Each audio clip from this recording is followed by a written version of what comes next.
hopefully you're fastening your seatbelts for the next 2 hours. Right. That's nonsense, Quinn. I'm not buying it. I'm sorry. I don't care what you buy. That's just nonsense. My feeling. You're not just buying a racetrack. You're buying a piece of American racing history right there. I mean, that's huge. The history behind the track, just mind-boggling. You hear a lot of rumors in the rumor mill. I'll just keep tuning in to you guys to hear the truth when it comes down to it. So don't do that. I've already had one dose of tin hat syndrome today. I don't need a second one. Stuart Friesen said to Brett, he says, "Why don't you bring us to more places like this?" And Brett goes, "There isn't any other place like this."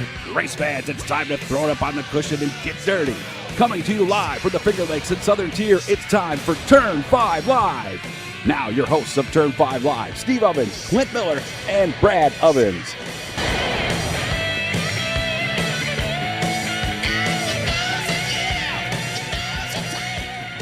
Oh, yeah, baby. Broadside, not a Turn 4. Coming to the green flag for this week's episode of Turn 5 Live here on the Performance Motorsports Network, Tuesday, April 12th, 2016, here on PMN. Steve Ovens, Brad Ovens, coming to you right now on Turn 5 Live. Clint Miller will join us here momentarily.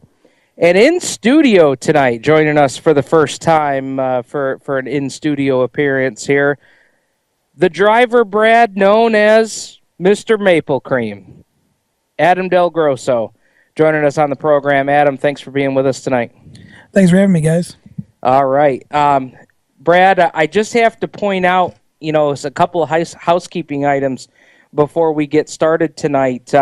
Not only is Adam joining us in the studio here tonight, but he came bearing gifts.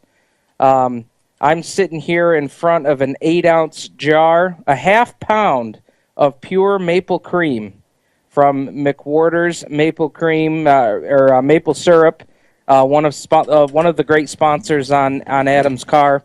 And I'll tell you what, man, my night's made. I mean, let's just shut it down. We'll give Barry the night off. He can go home, have a couple brewskis, do his thing. We'll just call it a night. What do you think? Yeah, I mean, you can't go wrong with the maple cream.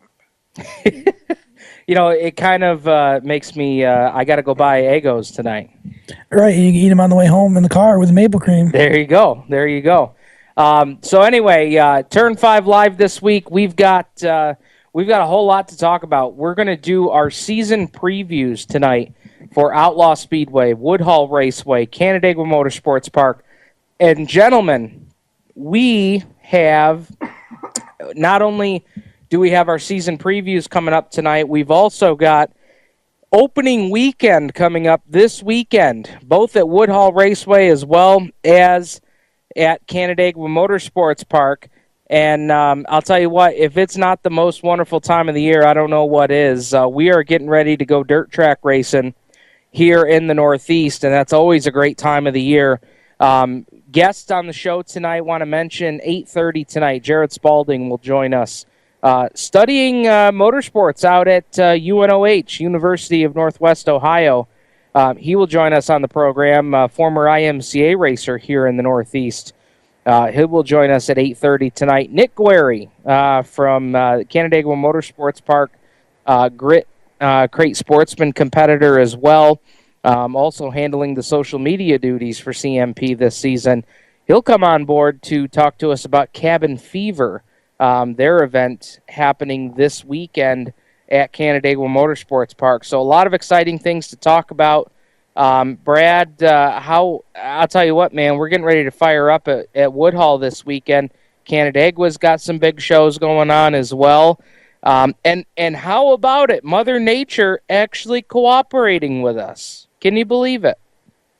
Yeah, I mean, eventually she's got to come around and she's going to know that it's race season, but it's nice. We've had an easy winter. We've come out of it pretty easy as far as we could have, and I'm ready to smell some racing fuel. Another driver I know that's ready to smell some race fuel sitting right next to me here, Adam DelGrosso, driver of the front-wheel drive number 11 at Woodhull Raceway, two-time and defending track champion of the division. So, Adam, it's crunch week, man. Are we ready to go? How's the progress on the car? What do we got to wrap up this week? I'm just about ready. I found a couple things the other day when I was going over it. From what I hear, $10 to get in this week at Woodhull, which is a pretty good deal for the toughest bull ring in the Northeast. No doubt about it. $10 general admission this weekend at Woodhull Raceway. And like we've written in the past, I mean, for a $20 bill, you can go to the races, you can have dinner, grab a drink, and enjoy yourself. I mean, you can't go to the movie theater and do that these days. They must be doing something right. They've been doing it for 52 years. Absolutely. 52nd consecutive season on the high banks at Woodhull Raceway. And we will get into our season previews tonight. A little bit later on in the program, we're going to hold tight here for Clint Miller to join us so he can get in on the action as well. And Brad, we talked about how much the weather has helped. Obviously, this is helping some of the track promoters and the folks that have to groom the racing surface as well. I know that this has been very, very helpful for not only Canandaigua, but for Woodhull and Outlaw Speedway, for that matter, as they're trying to finish their transformation here with practice night on Friday night at 7 p.m. and then the Outlaw Spring Nationals next Friday. Yeah, it's always good to be able to get out on the track early in the year. And last year we saw they got out on it on practice day, and it actually held together pretty good for them. So I'm going to be interested to see what happens with the clay that they put down in the corners. It's a good little bit of clay, but it's not a huge amount of clay. But from looking at it, the few trips I've made over to the track, the clay was already getting hard and starting to crack, and it's a good sign for the clay that they're putting down, that to see that it's drying out, so then they can start to work it the way they want to work it. So it'll be interesting to see, but it's needed it for a long time. So even if we have to put up with a little glitch here or there, it's still better than what we had. And just to go over some of the improvements that they've kind of had the undertaking in this off season, the new clay that was already in the infield that was used for former events like tractor pulls and things of that nature. So the clay got put down. They're working on the new timing and scoring system that's going to go in. All new digital scale is going to be installed as well. The modified Sportsman and Crate late models will be required to use their transponders for 2016, as we will have that system up and running. New high-definition cable run through all of the VIP towers, as well as the towers that are rented out on a weekly basis, both on the grandstand and the pit side. They'll have TVs down at both concession stands, which is going to be great. Standing in line ordering your food, you can still tune into what's happening out on the front side of the grandstands there. So that's going to be a really cool thing as well. And as I noticed today when I drove by, we had a short appearance on the local FM station in Dundee this morning. The new fence is starting to go in along State Route 14A. So there's going to be all new fencing. There's going to be sponsor billboards on both sides of that fencing.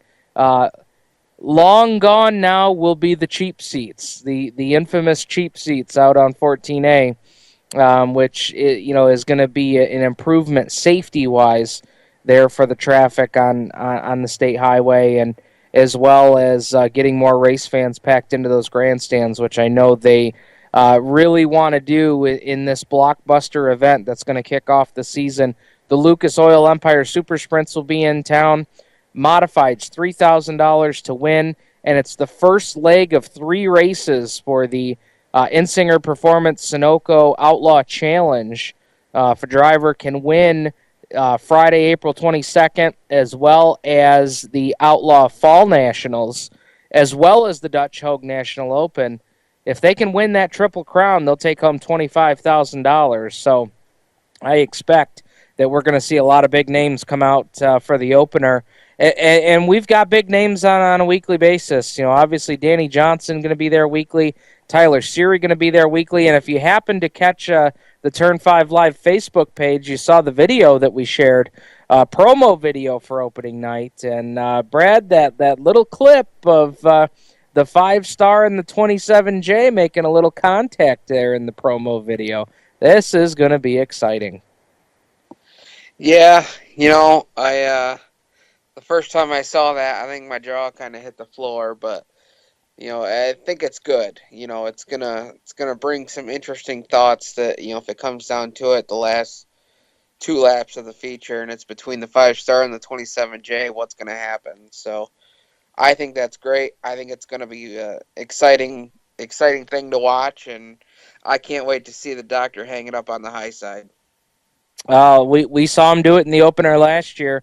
We'll see if he can do it again this year. We've got a lot of exciting things coming up on tonight's program. Next segment here, we're going to step aside here in just a second. We will, on the other side of the break, we're going to have our Woodhull. We'll start with Woodhull Raceway. We'll do our season preview. We're going to look and break down each division competing on the high banks this season. We'll make our championship picks. We'll make our picks as well for the drivers that we think will win the most races in each division. So it's going to be a lot of fun here tonight. Our season preview episode here as we get ready to crank things up this coming weekend at Woodhull as well as at Canandaigua. Clint Miller going to join us on the program. We've got Jared Spalding at 8:30, Nick Guererri at 8:45. Stay tuned, folks. You're listening to Turn 5 Live on the Performance Motorsports Network, the voice of motorsports. We're growing like crazy and need account reps who know their way around agencies, the internet, and social media. Got connections? Or do you know how to get to the decision makers? Are you fearless? We need you. Internet radio, or as we call it, wireless mobile radio, is rapidly becoming the place to be with almost limitless income potential. So contact us to get involved with the fastest growing professionally produced group of internet radio stations in the world. Your imagination is the only limit here. Call 717-749-0444. That's 717-749-0444. Or you can email us at scorpionradiogroup@gmail.com. You want to ask for Sue. Okay, so Sarah, I'm dropping you off at Emily's? Yep. And Josh, you're going to? Soccer, Dad. Soccer practice. Right. Oh, by the way, I just wanted to let you know when I pick you both up, I'll be wearing my short shorts. What? No! Yep, and my dorky dad hat, and I'm going to do my dad dance for all your friends. They'll love it! Seriously? Why? Because I like my short shorts. Of course, I could be talked out of it if you guys would just buckle up your seatbelts without giving me a hard time. It's important to get your kids to buckle up for safety, no matter what it takes. And sometimes, all it takes is your parental powers of persuasion. Okay, we're buckling up. See, all buckled. Good choice. I'll just have to do my dad dance at dinner time. What? No! Do what you have to make sure your kids are wearing their seatbelts, even on short drives. Never give up until they buckle up. A message from the National Highway Traffic Safety Administration and the Ad Council. Visit safercar.gov/kidsbuckleup for more information. Creekside Entertainment is the official DJ, photo booth, and uplighting company of Turn 5 Live and the Performance Motorsports Network. Stuart Ovens and his staff at Creekside Entertainment are professional and experienced with events of any type. Creekside Entertainment specializes in wedding packages that are affordable and fun, and they are ready to serve you with the most up-to-date music and karaoke selection. If you can sing it in the shower, you can come out and sing it with Creekside Entertainment. And don't forget about the Creekside Entertainment photo booth and uplighting service that will transform your wedding or party into an event the family will be talking about for years. Trust, the entertainment company that racers trust. Call Stu at area code 315-481-9700 or visit them online at creeksideentertainmentdj.com. You can also find them on Facebook and Twitter. Creekside Entertainment, division sponsor of the Black Rock Bandits in 2015. Hi race fans, this is Kelly Hebing and you're listening to Turn 5 Live on PMN. Welcome back, race fans, to Turn 5 Live here on the Performance Motorsports Network. Steve Ovens, Brad Ovens, Clint Miller, Adam DelGrosso coming to you from the Finger Lakes, the Southern Tier, and all points in between here on Turn 5 Live. And we're getting ready to crank up our 2016 season preview episode here. And we're going to go down through each division at Woodhull, Outlaw, as well as at Canandaigua. I'll caution everybody to try and keep your, make your decision and kind of give a little bit of backup, but no 5-minute answers here tonight, as we're going to roll right through these here tonight. But we'll start at Woodhull Raceway. We'll, even though they don't start for a couple of weeks here, we'll start with the 370 Modifieds, the Insinger Performance 370 Modifieds. And Brad, I'll go to you first here. As we look at the point standings from last season, I'll give you guys that info. Billy Van Pelt, Donnie Lawson, Mike Bills, Corey Costa, Kenny Peoples Jr., the top 5 in points last season. Dylan Groover, a very close 6th. Josh Nabriga, a very close 7th there. So there's 7 drivers at least to pick from. Brad, track champion, and then who do you think gets the most wins? Track champion, I'm going to go with Billy Van Pelt. Just for the pure fact that it's hard to take somebody off their throne, especially when they're as good as Billy Van Pelt. Now, as far as most wins goes, I honestly couldn't give you an answer for that for one specific driver. I feel like we're going to have multiple winners of the division between Dylan Groover, BVP, Josh Nabriga, all the guys down there that ran good. Kenny Peoples Jr., I think they're going to have a lot of different winners this year. All right, next up, I'll turn over to Adam DelGrosso joining us in studio. Clint Miller will be with us here shortly. Adam, I'll turn to you now. 370 Modifieds, prediction on a track champion and then the most wins. I think most likely it'll be Billy Van Pelt with the championship. Come down to him or Donnie Lawson. I think that Dylan is probably a year or two away from contending for a championship. And I think, Mike Bills will win some races, but it seemed to have some consistency issues last year that held him back. Gotcha. So it sounds like Brad and Adam going along the same lines there. I'm going to try and break the mold here, and I'll tell you why. I think as close as Donnie Lawson came last year to nailing down a championship, I just got a feeling that things are going to go well for that 11 car. They're going to be racing a little bit at both places. I just think that, that consistency of racing multiple times in a weekend can, as long as things don't get wrecked up too bad, can actually be a real positive thing. So my answer for both, I think, is Donnie Lawson. I think he dethrones Van Pelt this season. I think he also gets the most wins. So that's where I sit on that one. Next up, guys, Napa Crate Sportsman for 2016. Chris Doherty, the champion last season.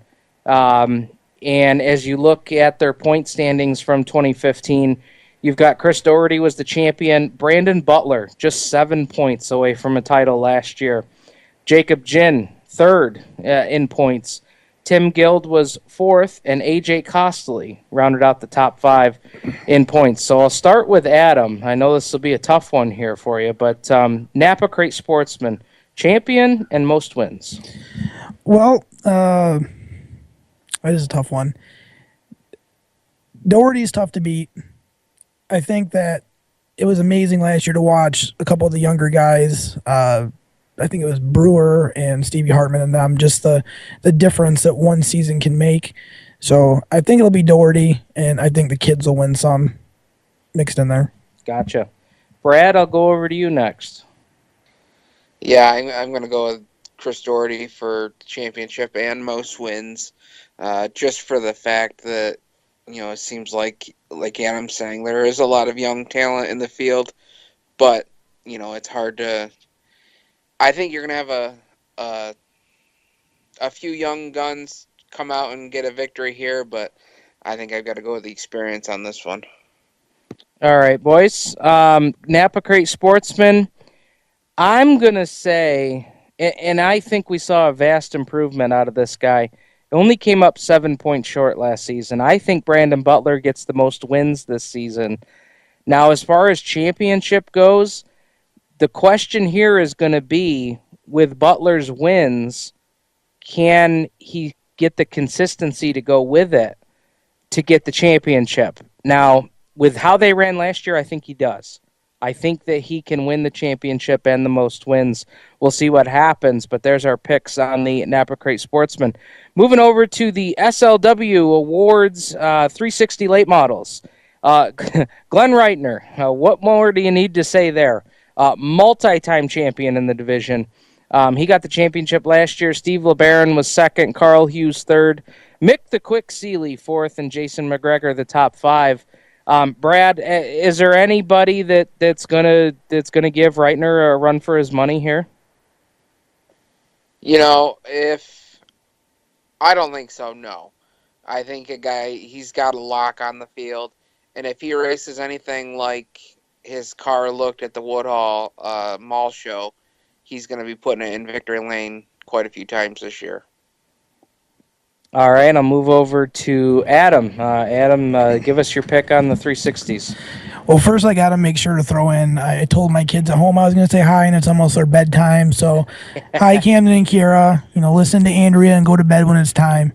But I don't think there's anybody even remotely close to the level that Glenn Reitnauer's at, just from a wins and consistency standpoint.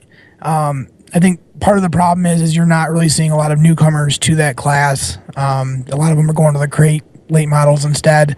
So, I can't think of anybody that really gave him fits. It's Bruce, the 90 car, 80 car. Bruce Miller, yeah, Bruce Miller, but I don't think he shows up every week. But when he did come, he gave him a run. So, Clint Miller joining us on the program here tonight. Clint, we're up to the 360 late models at Woodhull. We're picking track champions and most wins. So give us your take here. I caught just the bottom end of Adam, and I'm going to go. I'm right on boat with him. I'm going to go with Glenn Rittenauer, and he's probably going to win. I'm going to go 8+.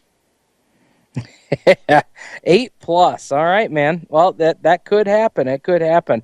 Here's Adam mentioned something that I was going to bring up, and I'm glad that he mentioned it. He mentioned newcomers to the division. Here's a newcomer that I believe is going to run the full season that I'm really interested to see what he can do with a full year in the late models. Kurt Stebbins, former winner of the Empire 100, has a late model ready to go. Again, I don't know if he's going to be a full-time guy. I assume that he will be, but that again is an assumption. But that's a guy I look to that possibly could get most wins. Now, when it comes to the championship, we've seen Glenn win it everywhere you can. Dominant season, tight points race. So my champion pick, I'm going to go with Glenn, because I think even if he has to get into a point late season where he gets into conservation mode and just protects a point lead, I think he can do that with relative ease. So I would go with Glenn on the track championship there as well. I wouldn't mind seeing Brett Marlatt get some more races in the late models either. The couple races he ran for McGregor, he did very well for the limited experience in the different car. Oh, that's a good point there. A Marlatt and a McGregor car. I think I've heard that story before. Yeah, I think he came close to winning one beginning of I don't know if it was, I think it was last year he came pretty close to winning one. Well, for you young guys that are on the show, and Brad, you be quiet. Back in, I'm gonna go. All right, Brad. 2002, 2001, when my dad raced over there full time, his dad Rich was in the McGregor Superstock. Oh, I did not know that. Yes, sir. Same color, orange 67. There's a little Tuesday trivia for you. Yes, sir. Good deal, man. All right, let's move on now to the Joe Wilcox Performance Automatic Street Stocks. Dylan Cece, the champion last season, and I'll tell you, that was a close one in the Street Stocks. Cece held on to a 22-point lead over Teddy Morseman, Brett Marlatt, Jared Dennis, Jason Gleason. Kurt Stebbins was 6th in the running order there. So this is going to be interesting, guys. Can CC repeat? And even if he doesn't, does he get the most wins this season? And Clint, I'll start with you. That's tough because I was talking to you earlier, Steve, about a rumor that's going around, and we're trying to find some confirmation. I got it on good sources, but I'm going to go. I think that Gene Ballmer is going to have the most wins at Woodhull if he races full time, and I'm going to go. And I'm going to stick with Dylan Cece for the championship. I think that, he's smooth enough and he gets enough top 2s, top 3s, top 4s. And, we've all, Gene's been kind of a checkers or wreckers guy. And I'm going to go with Dylan as the, as the guy that's going to maintain float. All right, let's go over to Mr. Maple Cream here. Street stock track champion and most wins. Well, I park up next to Brett, and I don't think he was too happy with being beat at what's been his stomping grounds for the last 4 or 5 years.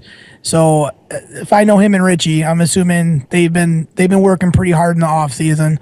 I'm gonna go with Brett for the championship, and I think Dylan will win the most races. Brad, your picks?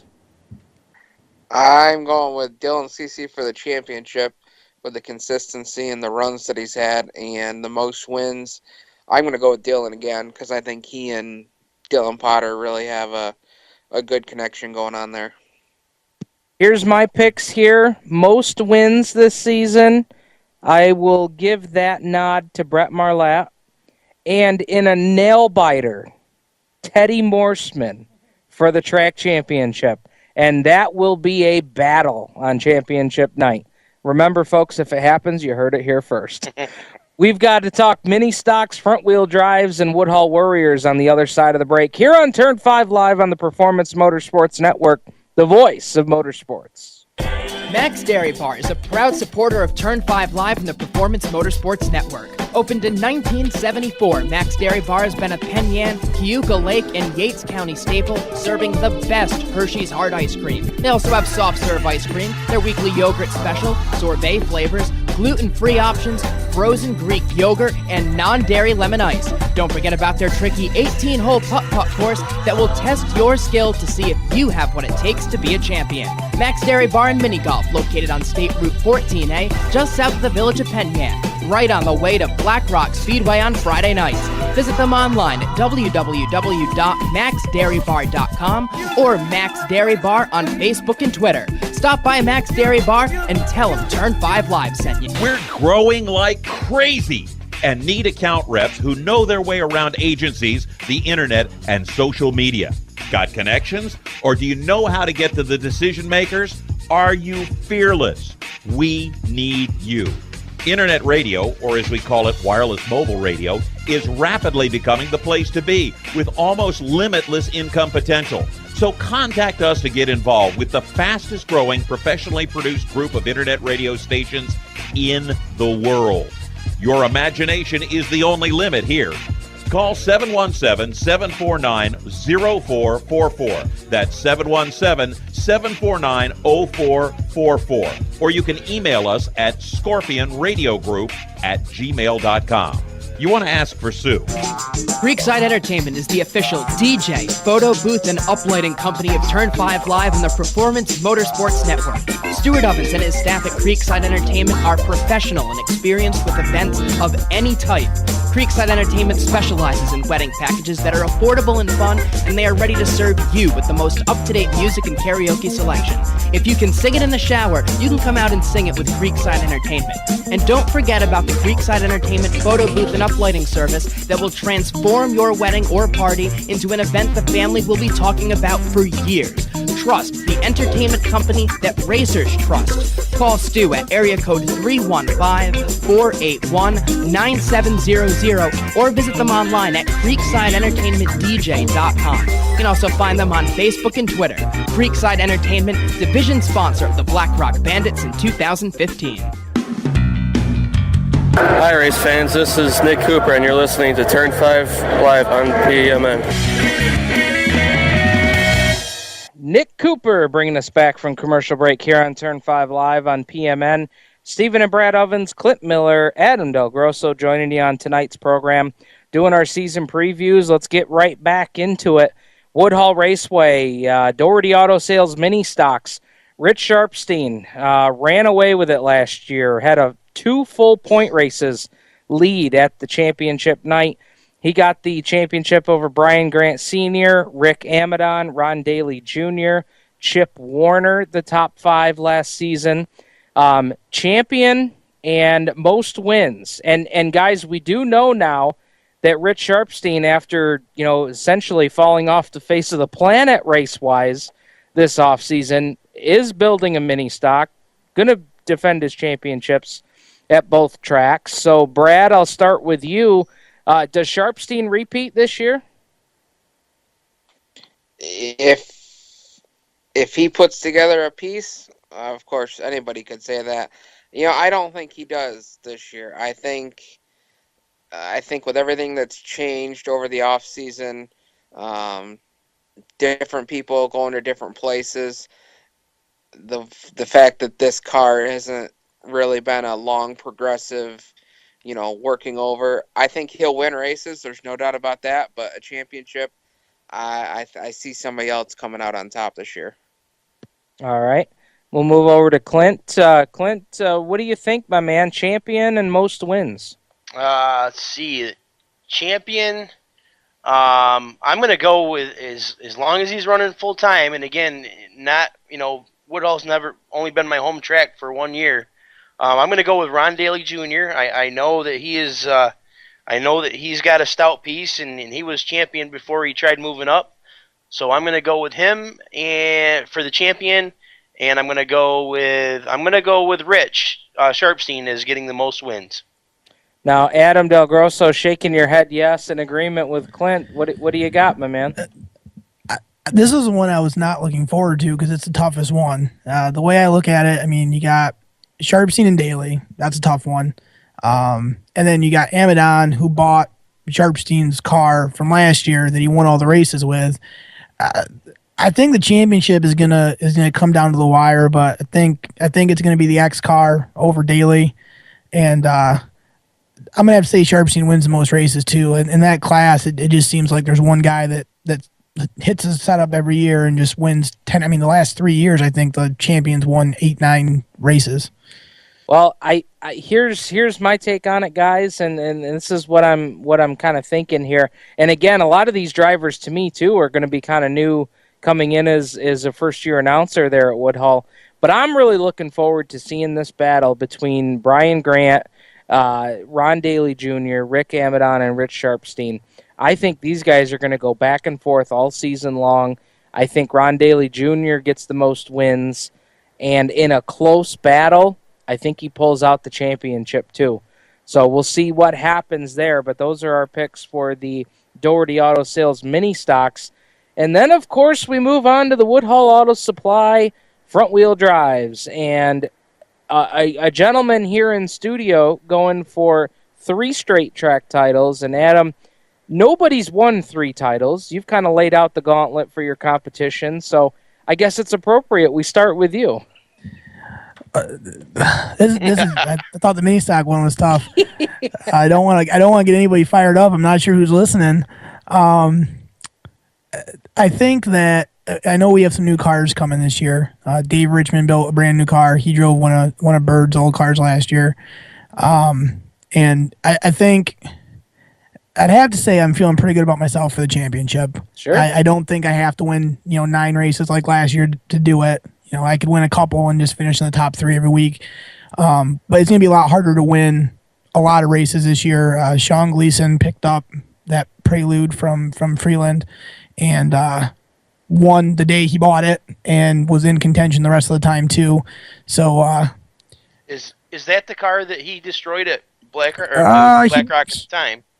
He bought both of them. I'm not sure which one's going to be his primary car. They like to keep the cards close. Let me give you a little tip. I can tell you which one probably won't be his primary car. Yeah, but I mean, honestly, most wins, I'm not sure. I think that this year that Sean's going to be, he's been getting better every year, and you know, it was just the cars he was driving just weren't right for Woodhull, and you know, he showed his talent when he got in the Prelude. So I don't even have a pick for most wins, to be honest with you. I just want to get that CJS fit, the DelGrosso brothers racing number 11 in the lane as often as I can. Clint Miller, I'll swing it over to you here for the front wheel drives. Well, I don't see right now. I think to be a champion, you got to beat the champion, and so I'm gonna, until he gets beat, I'm gonna go with Adam, and I'm gonna go with Sean Gleason winning the most. All right, Brad, how about you? Mr. Maple Cream. Yes. There's a good sound bite right there. Good stuff there. Here, guys, this is the way I look at it. 9 wins last season, 81 points, which is almost 3 full races at the end. I think that, for championship, it's hard to look past Adam in the 11 car for sure. Now, most wins. Now, the guy that finished second in points last year, Joe Bertzel, that 63 car was potent every time they hit the track. I know that they didn't have all of the finishes to show for it every week, for bad racing luck and whatever else may have happened. But Adam, talk to us about that Joe's ride. I mean, I think he could be a contender for most wins this season. Yeah, he's not. He's been telling me all year he wasn't going to race, and then when I went up to pick up my car, he was working on his car. So I think that when I went to leave the shop, he shook my hand, looked me in the eye, and said, "You're the rabbit." And I said, "What?" He goes, "You're my rabbit." I said, "Well, what are you talking about?" He goes, "I'm the dog. I'm going to be chasing you. You didn't have enough competition last year." So he's coming out loaded for bear, I think. Very well. That's why I asked that question, because I thought I remembered something about him, stepping back or something, this season. So that's fun to watch. Now I even forgot: is Cody Baker running full time? He's got. He said he is. I'm not sure at Woodhull for sure, but I know he definitely said when BlackRock I'll put $1 in the jar. When Outlaw Speedway said that they were paying $300 to win, he was pretty big on the idea going up there. I mean, he pulled off a pretty nice last lap pass of Pavoski the last time I was up there with him. That Subaru knows how to get around there. No doubt about it. That what is that, Subaru Cobalt? Yeah, no, actually, that he plans on running his Subaru, I think, at Outlaw Speedway. He's still working on the Cobalt. He's having some trouble getting it running. I don't know, Brad. What do you think? Subaru? You never go wrong with a Subaru. I knew he'd say that. Last division at Woodhull that we'll talk about here tonight, of course, the Woodhull Warriors, the youth division. You've got a young crop of new talent coming in for this season.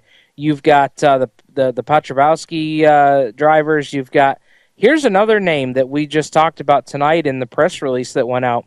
Hunter Williams, 13-year-old driver, going to be driving for the BFR team this season. Fourth generation Williams driver. His grandpa Jim used to drive the 00. That's the car number that he'll drive this season. So here's where I'm going here. I think that in his rookie season, because most of the drivers in this division are going to be rookies, this is going to be their first time out there. I think Hunter Williams tops the W. I think he gets the most wins this season. But when it comes to the championship, I just feel like the Piotrowski team is going to find a way to get AJ Jr. to victory lane enough and consistent enough to get the championship. Adam, I'll turn over to you here. Is Jeff Doherty running this year in the Bandits again? To my understanding, Jeff is moving up to the mini stock division. So again, with those drivers we talked about, add Jeff Doherty to that list too. Yeah, I think I know AJ Little A got a good car. He had Rick Horton's old car from Outlaw.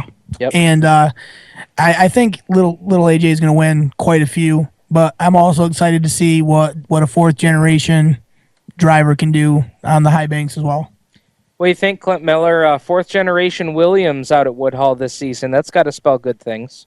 It does, and it's good to see that tradition continuing. I know that Mike's been racing, still racing in the Sportsman. Steve, I haven't seen him in a car, so it's nice to see the fourth generation come along. I'm going to go with Little A, most wins and the championship this year, and I think his sister's going to rough him up at least twice. Brad Ovens, we'll go to you next. What do you got? Yeah, I think I'm going to go with AJ Petrobowski Jr. on the championship this year, and I think he's got what it takes, and he's got a great line of coaches behind him to get him there. So I definitely see him going places pretty quick. All right, gentlemen, we've got about a minute and a half till our next break here. A bonus question, Woodhull Raceway, hustling the high banks for this season. Coming up in August on a Tuesday night, Brett Deo's Short Track Super Series. Take your pick on a winner. I mean, there's certainly enough big names that follow the North Region Series that you've got to pick from. Clint Miller, I'll start with you for hustling the high banks. Local guy, Billy Van Pelt takes the win. Stuart Friesen comes from the back to finish a tight second. Adam, I'll turn over to you. I'm gonna go with Corey Costa. Wow! Going with a bold pick. Good pick. Yeah, No, it's a good pick. Corey Costa, and I was gonna say over Stuart Friesen too. All right, Brad Ovens, hustling the high banks. Well, I think these guys just got hustled out of their money by Stuart Friesen. You got to go with Friesen. I mean, the way that he loved the track last year, he's going to come back knowing that he loves this track. No question. Let me say this. If I had enough money to buy a dirt modified for one race, you can bet your bottom dollar I'd bring Dylan DeWert back for one event only. Because I'll tell you what, Clint, you know it. You know what I'm about to say. That was probably the most fun I had at a dirt track last season, sitting in the grandstands watching that race at the end. No doubt in my mind. We were all standing up cheering, and Brett's got to revisit that single file restart with under 5 to go thing. We got to get him on the show and ask him about that. Yeah, because I think he ruined a great finish. But in the case that I can't buy a dirt modified and I can't put Dylan DeWert in it, I'm going to go with Andy Bicchetti. He charged from the back last year after being out to lunch early on in the night. So we'll see what happens there. I'm not taking Bicchetti. He took my parking spot, and I'm none too happy with him. All right. We've got to get we're going to swing things over to Outlaw Speedway next here on Turn 5 Live on the Performance Motorsports Network, the voice of motorsports. Parents, your son or daughter has had their license for a while now, but you want to make sure they're prepared for any situation they may face on the road. High school driver's ed doesn't teach them to drive defensively. They need to be prepared for any highway emergency. For less than a month's insurance, and a whole lot less, BSR instructors at Summit Point Motorsports Park in nearby Summit Point, West Virginia, will teach your son or daughter how to respond instantly and positively to unexpected situations on the road. BSR's specialized accident avoidance training teaches swerve to avoid maneuvers at highway speeds, ocular driving, which focuses driving attention on ways to avoid accidents, vehicle dynamics and feedback, skid control and skid recovery, threshold braking on straights and progressive braking on curves, and off-road recovery techniques. This is stuff driver's ed simply doesn't teach. So call BSR today, 304-725-8444. Give your kid the skill set needed to drive safely and responsibly on the highway. That's 304-725-8444. So when you get to the corner of Smith and Orchard, you're going to want to take a You left. are not going to then believe what you're this. going to do is turn Marcy onto and Brad just broke up, and go past and apparently the first 3 she's lights, happy and then about take it. the next left. I don't really Then think drive she's 5 more happy, blocks, but and you should be who am there. I to judge, right? Park anyway, on the right. That's I'll what see I you heard later last tonight. night. It's hard to concentrate on two things at once, like texting and driving. Stop the text, stop the wrecks. How will you stop texting and driving? Tell us at stoptextstoprex.org. Brought to you by the National Highway Traffic Safety Administration and the Ad Council. Creekside Entertainment is the official DJ, photo booth, and uplighting company of Turn 5 Live and the Performance Motorsports Network. Stuart Ovens and his staff at Creekside Entertainment are professional and experienced with events of any type. Creekside Entertainment specializes in wedding packages that are affordable and fun, and they are ready to serve you with the most up-to-date music and karaoke selection. If you can sing it in the shower, you can come out and sing it with Creekside Entertainment. And don't forget about the Creekside Entertainment photo booth and uplighting service that will transform your wedding or party into an event the family will be talking about for years. Trust the entertainment company that racers trust. Call Stu at area code 315-481-9700 or visit them online at creeksideentertainmentdj.com. You can also find them on Facebook and Twitter. Creekside Entertainment, division sponsor of the Black Rock Bandits in 2015. Hi, race fans. This is the voice, Shane Andrews of the Big Block Modified Super Dirt Car Series, and you're listening to Turn 5 Live on PMN. All right, boys, we're back here on Turn 5 Live. Well, boys and girls, we're back here on Turn 5 Live here on PMN. And let me share a little Shane Andrews knowledge with you guys. Mike Mallet, as I understand it, has other obligations the night for the ESS opener. And I was told, and I don't know this is true, I haven't talked to Shane myself about it, but I was told by my co-announcer that Shane Andrews is going to be calling the Empire Super Sprints event on opening night at Outlaw Speedway.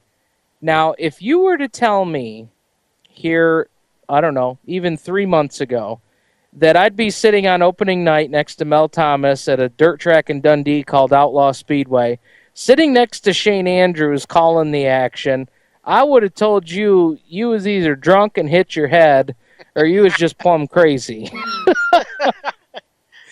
I like the drunk and hit your head part. But that is exactly, as I understand it, that's what's going to happen. So that's pretty exciting. I mean, you know, anytime a traveling series comes in and you get to work with their announcer, you know, as a weekly track announcer, I love that. You know, I love the other, you know, the other perspective. You know, they have a whole nother perspective on announcing because they follow that series wherever they go. Guys like Mike Mallet, guys like Rich Vleck, which now is going to be Paul Harkenreiter.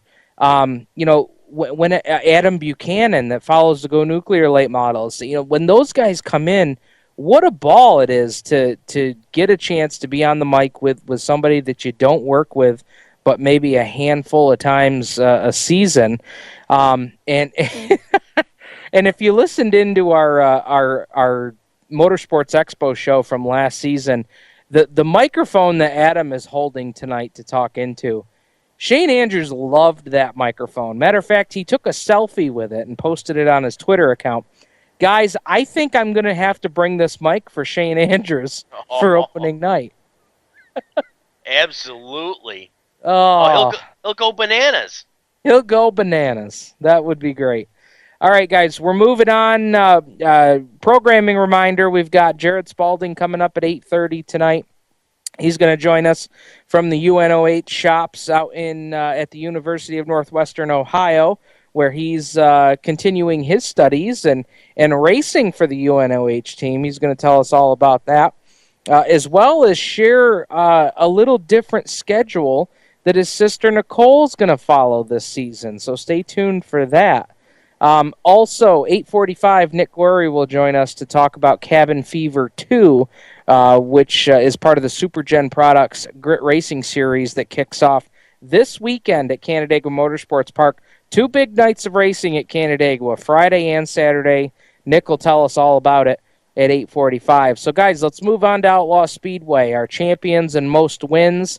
And, guys, I'll be honest with you, I think that we're starting with the hardest one right off the bat. Big Block, Small Block Modified, sponsored by Friendly Dodge, Chrysler, Jeep, and Ford out of Geneva. I'll go with the guest here first, Adam. Boy, track champion and most wins. There's a lot of firepower this season. It's going to be tough to pick. Yeah, it's good to see what Tyler's doing with the track. I'm also pretty excited to see racing every week. If you got a racetrack, use it. Because race car. So I'm gonna have to go with the Hurricane because he's been tough to beat up there. Championship number 9. Yeah, 9 championships, and I'm struggling for names here, but I believe it's Alan Johnson in the 14. That's correct. All right, I feel like he's going to win the most races. All right, there you go, Clint. Let's go with your picks here. Oh man, there's so many to choose from here. I'm gonna go with the Doctor winning the most races, and I'm gonna. You heard it here first. I think that Alan Johnson wins the track championship. Very nice. I like it. You think that he's going to end up being there all season? I do. Okay. All right. Brad Ovens, let's turn over to you. I am going to follow suit, and I'm going to call Danny Johnson having the most wins this season and collecting the bonus put up by his car owner. So that'll be nice for those guys.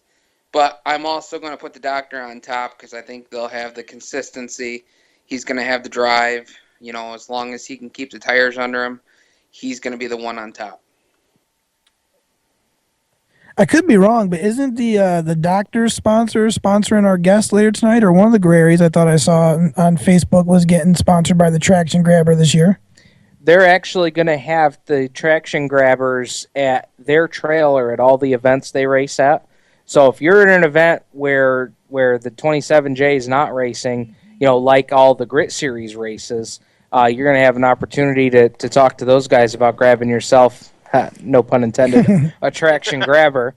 So you're right about that, Adam. Most wins this season, I think that one's going to be a toss-up between Danny and Alan.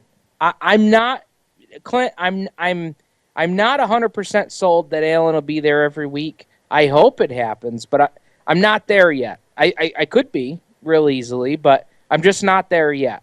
But I think it'll be the battle of the brothers for most wins. But here's my championship pick, guys. Strong runner, hard charger at last season's modified special. Going to be racing with us every week. Driver of the 84 car, you heard it here first, Gary Tompkins takes the championship at Outlaw Speedway. And wouldn't that be something? It would be. And I fully, if he's going to race there every week, I fully see that as a possibility. Before we go, or go on to the next subject, I got a little question for you. Does anybody get the $25,000 Insignia bonus for winning those 3 special races? Oh, boy, that's a tough one. Let's say this, Clint. Does anybody get the full bonus? And if not, does somebody get the partial bonus? Because if you get 2 out of 3, you get a partial bonus, which I think is half, like $12,500. What do you think, Adam? How long are the races that make up the 3? Like, how many laps do we know? Because that can make a big difference. The opening show will be 30 or 35 laps, whatever the normal is on a weekly basis. And as the track announcer, I'm drawing a blank on the laps. It's 30 or 35. 50. Yeah, I think they're all less than 50. Yeah. Okay. Yeah, that is a tough question. So, I mean, relative shootouts, but at the same time, you've got 1 in the spring and then 2 in the fall. And, things could be a lot different. You never know. One of the high dollar teams, I think, would probably have the best shot. Danny Johnson or one of those guys that's been doing it forever. And we'd have to look at the schedule in September and October, Clint, because that schedule. Well, here's the other thing, though, too. They also, to win that bonus, they also have to be an Outlaw Speedway regular. Oh, right, yeah, so they're full time. So there is that stipulation too. I think that somebody can get it. I think they can. Now, does it happen? I don't know if it's likely. I think somebody could get the partial bonus. I think there's a good chance of that. How about you, Clint? I think that it's a possibility that somebody walks away with that. I think everybody's going to bring, those 3 races, everybody's going to bring whatever they got. And I would say that there's a better chance for somebody winning 2 out of 3 than winning all 3. How about you, Brad? Yeah, I think to win all 3, it's going to really take something special. Not saying that somebody couldn't do it, but I just feel like with the competition over there this year, I think it's going to be hard to win 3. As far as seeing somebody win a partial one, I wouldn't put it past 3 guys: Steve Payne, Alan Johnson, or Billy Van Pelt. Interesting. It could happen. It could absolutely happen. Guys, let's move on to the next division here, the Crate Sportsman division. Casey Pavlik will be back. I imagine he'll be able to get through most of the regular season.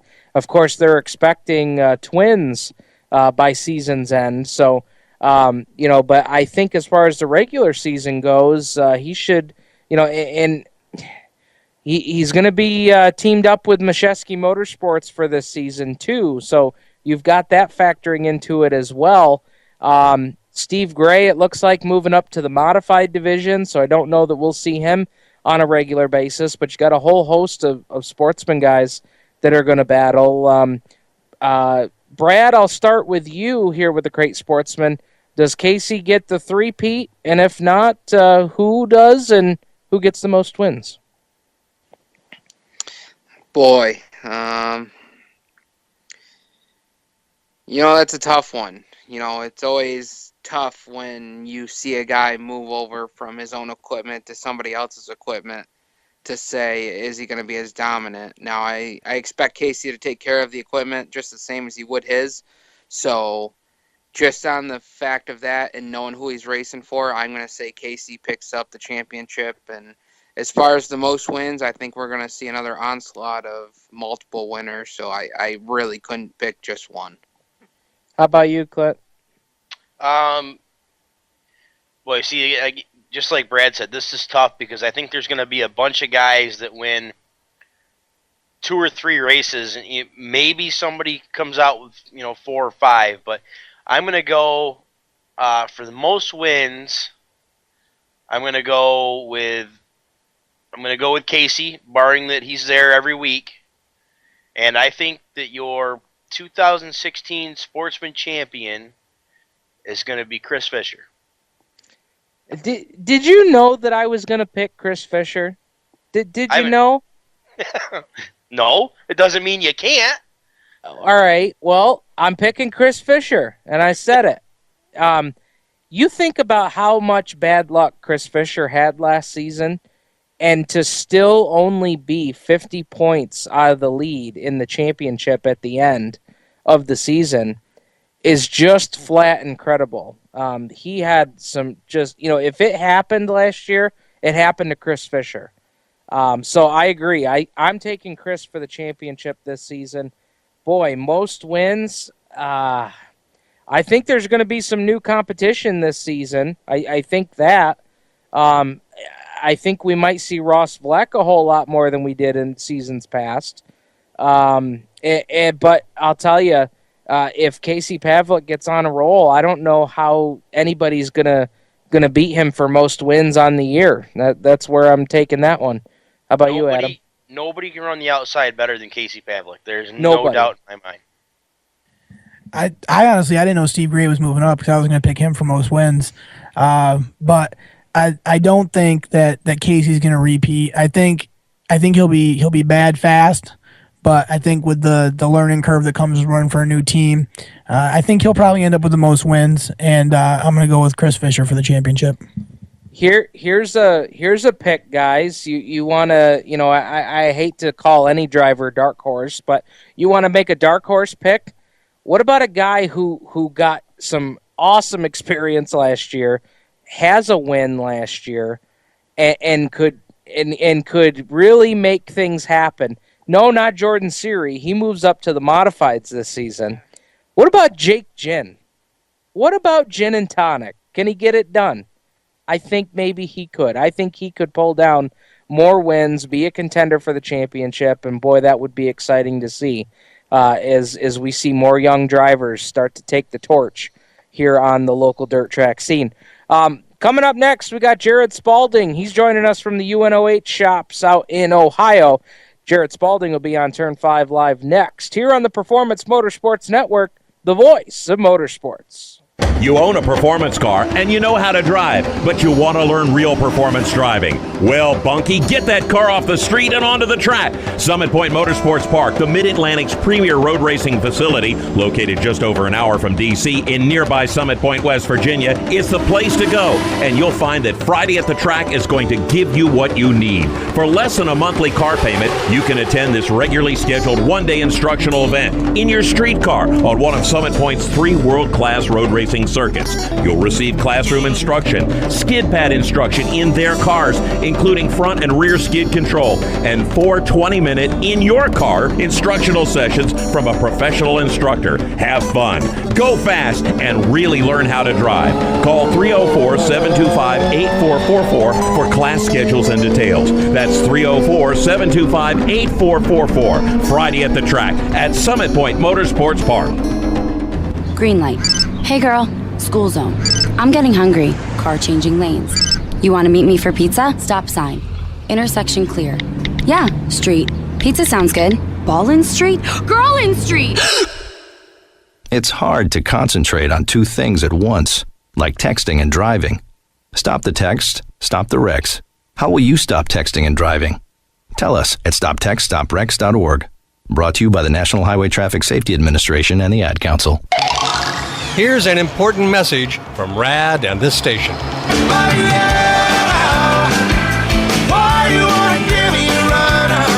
Hi, this is Bob Sheehan from Blues Traveler for RAD, recording artists against drunk driving.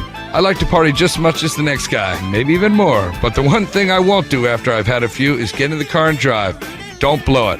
Always choose a designated driver. Remember, music lives and so should you. Motorsports sales professionals. Performance Motorsports is looking to build a team of experienced media sales professionals to represent our programming to the industry's top companies, magazines, and racing series. If you have motorsports sales or marketing experience, know how to work with agencies, understand social media, and are incredibly creative when it comes to working with clients and promotions, then we want to hear from you. Top performers are richly rewarded. Your imagination is the only limit here. Call 717-749-0444. That's 717-749-0444, or email us at scorpionradiogroup@gmail.com. You want to ask for Sue. Hi, race fans. This is Brett Deo, and you're listening to Turn 5 Live on PMN. Brett Deo bringing us back from commercial break here on Turn 5 Live.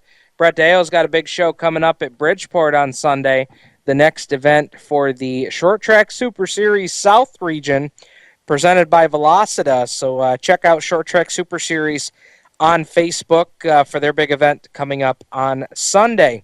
Guys, we're headed off to the RaceChaserOnline.com hotline to go out to Ohio to talk to our next guest.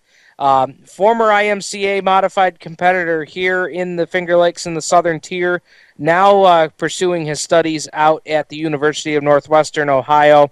Jared Spalding joining us on Turn 5 Live. Jared, it's been probably a year or two here since we've had you on the show. Always good to catch up with you. Yeah, good talking to you. It's been 2 years since I was racing at Black Rock, and we ran second in points there, and I think that was the last time I talked to you guys, so it's been a while. Absolutely. Talk to us about how one makes the journey from northeastern Pennsylvania all the way out to the University of Northwest Ohio and tries out and makes it on the UNOH dirt track team. That's quite a road. Yeah, it's definitely been a process. Looking back on it, can't believe how fast time's going, but it was 2013, and I had a UMP car, and me and my dad and everyone, we came out to Eldora Speedway for Fall Nationals, and I saw all the UNOH cars there, and I was competing against them, and I saw all the kids on the team, and I thought, man, that's quite something. I should look into that, and the more and more I looked at it, we came out and visited the school, and I decided this was the only school for me, and I came out. I started going to school in August of 2014, and I tried out to get on the team, and I started up in December, and then been on the team for a little over a year now.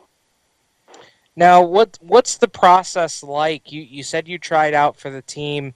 How does that work? What's the process that you went through to get a tryout and then to make it on the team? There's a couple different things we got to go through to get on the team. We got to fill out a resume and submit it to Coach Higgins, and we have to go through the interview process. And I believe on my first year, there was about 180 kids that tried out to get on the team, and he took 80, and he picks who he feels is best, and then there's a different process to be a driver. You got to submit a letter saying why you should be a driver, and then there's actually driver tryouts here at Limaland. The University of Northwestern Ohio owns Limaland Motorsports Park here in town, and we go over and turn some laps and see what the coaches think, and they pick who they feel is best to drive the school cars. And talk to us about, because there's not just one division of cars that you guys compete with. I've watched social media, and it seems like you've had some pretty good experience in all different types of dirt cars with the UNOH team. Yeah, it actually made me a more broad driver. I got to look at a couple different cars. I started out on a stock car. They're Leaf spring cars, and that was a whole new thing for me. I started out in the IMCA cars back home. I'd never driven a stock car before. I was in that for 4 weeks, and then I was actually a crew chief for 3 weeks. So I got to look at the other side of things from someone else's point of view and watch the car going around the track instead of being in the driver's seat. And the school made a new stock car. It was a 4-link car, and I drove that, and I was pretty successful with that right out of the gate. I only ran that, I think, 4 times, and then I ran a modified for them one night at Limaland, and I ran a modified again at Eldora Speedway for the family fun night, and then I ended up getting to show for the school at Fall Nationals as well. And then here recently I was able to drive at Winter Nationals at Volusia Speedway in Florida. Man, I mean, talk about experiences that you'll be able to tell friends and family the rest of your life. I mean, this has got to be just a great time in your life out there. Yeah, I'm waking up every day and I'm getting to do what I love. I'm going to class. I'm in a race shop that is unlike any other I've ever been to, and I'm working with a group of guys who I consider family, and I'm having the time of my life out here. I'm getting to compete with some of the best drivers in the country, and it's just something that I'll never be able to take away. Talk to us about, career trajectory. What doors does UNOH, what doors are going to open up for you based on this experience you've been able to get out there, not only as a driver, but in your education as well? Is there a path that you're trying to lead yourself to? I mean, the university has such a good name, and it's known worldwide. We have former students everywhere. They send students to the SEMA show in Las Vegas, the PRI show. I've been out there twice now, and you put on a UNOH shirt and you walk around with your badge that says you're a student there, and people are interested. There's people working everywhere for UNOH. You can't really go anywhere in the racing industry now that you don't see someone working from UNOH. It's everywhere. I don't know where my path is going yet. I'm still kind of in the middle of it and seeing where it takes me, but I'm on the right road. No doubt about that. You tell us a little bit about how long is the program and where are you in your program at UNOH? How far along are you? Each degree is a little bit different for time-wise. I'm just majoring in high-performance motorsports right now, it's a little over 2 years. I'm scheduled to graduate from my high-performance degree in March of this coming year, so I got a little bit less than a year left for this degree, and I'm currently looking into the business side of the school to get a marketing degree, which would be another 2 years. Gotcha. So you've got some time that you're going to spend there, and that I think that's such a great story of somebody from our neck of the wood. It just goes to show you that it doesn't matter, what part of the country you come from, what state you come from, what area, places like UNOH can give you an opportunity to go live out your dream in the motorsports industry, and I think that is just a great thing. Yeah, absolutely. 5 years ago when I first decided to get into a modified, I did not think I would be where I'm at right now. I'm 8 hours away from my parents. I have my own house. I've got my own race car here. I'm going to school, and I'm driving for the university that I'm attending. It's crazy to think about, You never really see it happening, but once things start rolling, it all just kind of falls into place. You mentioned the folks at home and things like that. I'll tell you what, man. This younger sister Nicole, younger sister of yours, you want to talk about a driver who should win about every most improved award that she could win. I mean, she's really turning into a little IMCA modified racer herself. Yeah, you aren't kidding. I came home last year and I was at 5 Mile Point, and I wasn't racing. I was just there for the night, and I'm telling you what, I watched her in the heat race, and she led most of it, and she ended up finishing second, and I really couldn't believe it. I took some time away. I've been out at school, and then I went home, and yeah, she's been improving tremendously, and I'm really excited for her this year. She's moving up, and she's doing the Mid-Atlantic Modified Series there, kind of a newer series, and they're running spoilers and softer tires than IMCA runs, so I'm real excited for her, and I hope she keeps improving because she's definitely on the right road for where she wants to go. I did want to ask a quick question about that. Is that going to be a difference in what tracks that the series travels to? I mean, where does that series go, or is it some of the tracks here locally? She's going to be doing more traveling, actually. I know the first race is down near Pittsburgh. She's going to be throughout Pennsylvania more. I ran a show with them last year at Port Royal. I believe they get into Ohio a little bit, maybe down even into West Virginia. I haven't really looked at the schedule too deep just because my schedule's so filled out here. But I know she's got 11 or 12 races where she's going to be traveling quite a ways, which is really exciting. Absolutely. How about your schedule? What do you have coming up here as everybody here in the Northeast and out toward the Midwest get ready to crank the engines for the first time? I've already ran a handful of times. I ran down in Florida for the school for a week. That was awesome. I'm looking forward to get back down there in the future. I've ran my own car at Florence, Kentucky, and I just raced it on Sunday at Skyline Speedway in Ohio.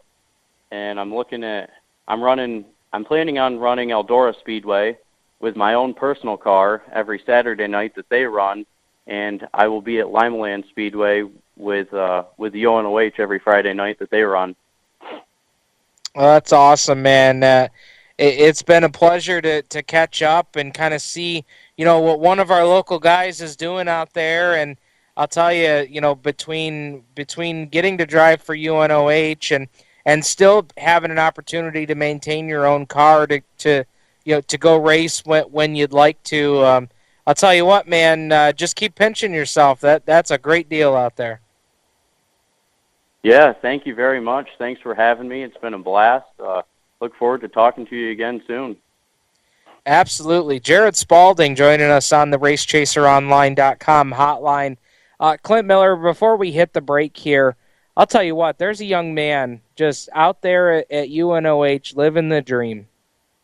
Yeah, and he's a well-spoken young man, and he really is. You said it, man. He's living a race car enthusiast dream. Got his own car out there, racing Eldora every week, racing for the University of Ohio. I really don't. I don't think it could get much better for him right now. I mean, I don't know what what the big picture is for him. It sounds like he could go a million different ways. Yeah, absolutely. Whether it's the high performance end, the marketing end that he wants to focus on now. I mean, that's great stuff, and that's great to hear on a local driver that we got to know pretty well in 2014 and a little bit last season. So thanks to Jared Spalding for joining us. We got to hit a break here. On the other side, we're going to talk to Nick Guererri. He's going to talk to us about Cabin Fever 2 coming up this weekend for the Super Gen Products Grit Racing Series at Canandaigua. We'll talk to Nick next on Turn 5 Live on the Performance Motorsports Network, the voice of motorsports. For 17 years, Stock Car Steel has been a leading materials supplier to the racing industry. Now they're also an official motorsports content partner of Race Chaser Online. The biggest names in NASCAR trust Stock Car Steel for all their raw materials, such as carbon steel, chrome moly, DOM, aluminum, plastics, and much, much more. You can't build a race car without the basic materials, and Stock Car Steel is the place to get them. Don't forget to also visit Stock Car Steel's sister company, SRI Supplies, for racing and industry. SRI is your number one source for all your shop supply needs. Nuts, bolts, rivets, tapes, adhesives, cutting tools, chemicals, body shop supplies, paint shop supplies, lubricants, and more. A well-stocked race shop is a winning race shop, and the road to winning begins with 3 letters, SRI. For more information, visit stockcarsteel.com and SRI-supplies.com. You can also find them on Facebook at Stock Car Steel and Aluminum, or call either company toll-free at 1-888-752-7272. Creekside Entertainment is the official DJ, photo booth, and uplighting company of Turn 5 Live and the Performance Motorsports Network. Stuart Ovens and his staff at Creekside Entertainment are professional and experienced with events of any type. Creekside Entertainment specializes in wedding packages that are affordable and fun, and they are ready to serve you with the most up-to-date music and karaoke selection. If you can sing it in the shower, you can come out and sing it with Creekside Entertainment. And don't forget about the Creekside Entertainment photo booth and uplighting service that will transform your wedding or party into an event the family will be talking about for years. Trust the entertainment company that racers trust. Call Stu at area code 315-481-9700 or visit them online at creeksideentertainmentdj.com. You can also find them on Facebook and Twitter. Creekside Entertainment, division sponsor of the Black Rock Bandits in 2015. We're growing like crazy and need account reps who know their way around agencies, the internet, and social media. Got connections? Or do you know how to get to the decision makers? Are you fearless? We need you.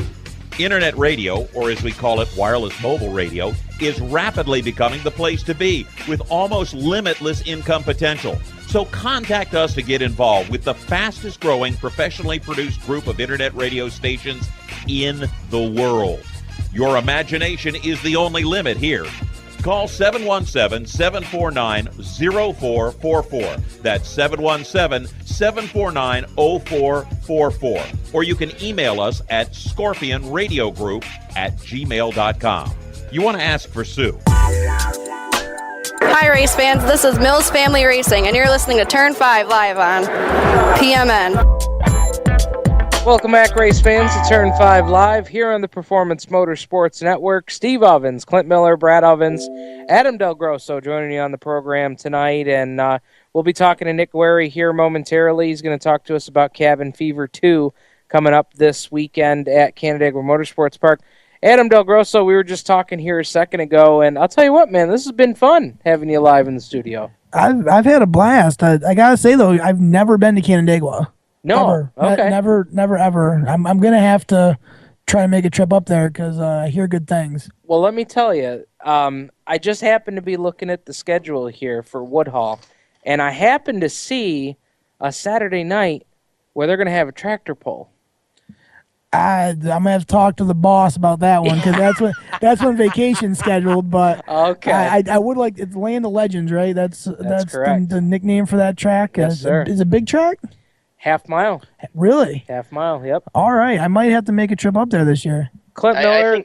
I think they got some midweek shows, Adam. They do. Oh, really? They All right. do. Now, Clint, I know Clint has been to Canandaigua quite a bit in his time here working with us on the show. How would you describe Canandaigua? And actually, you know what, Clint, before you even do that, why don't we talk to a guy that races at Canandaigua?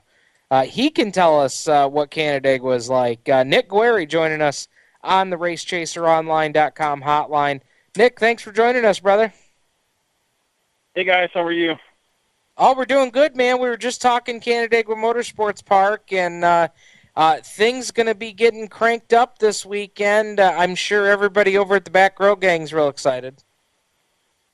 Yeah, we're full tilt in the shop right now. We have all 4 cars in here getting rolling, parking lot full of help, so things are going to get going. Looks like we're going to start this weekend. Now, do you guys have cars parked all the way down by the Nice and Easy, or do we not have that many guys tonight? Yeah, it's pretty close. We'll probably be down to Nice and Easy on Thursday night, crunch time. There you go. Now, does that make this an exciting time or a stressful time, or both?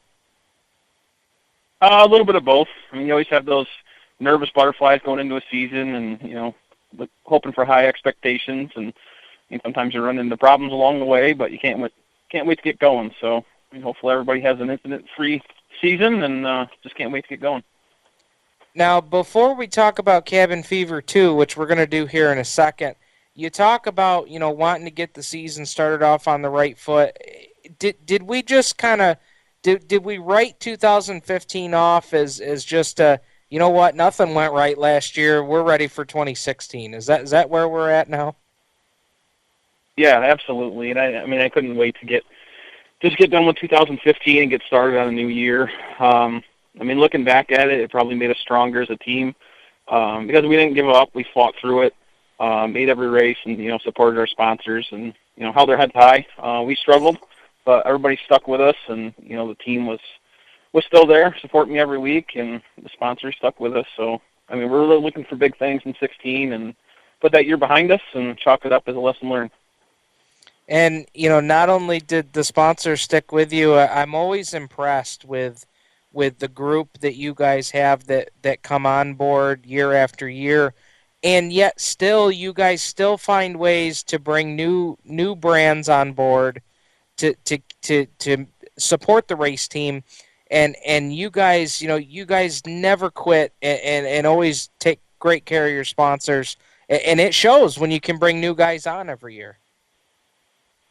Yeah, absolutely, and I appreciate all that. We do get a lot of help. There's 4 cars here, and a lot of the sponsors you'll see on from car to car on the team. So it's really, it's amazing that the support that we get from local businesses and the networking that we do over the years, meeting new people, and just always keeping our head high and on and off the track, being respectful and having others look to you for help and advice and things like that. And you never know when someone's watching you, so we were taught that at a young age coming up, helping my uncle, through the ranks. And if you look at the sponsors on his car, he's had them for, 15, 20 years. And then that says a lot. You take care of your people, and you get the support in return. Absolutely. Let's talk about Cabin Fever 2 coming up this weekend for the Super Gen Products Grit Racing Series.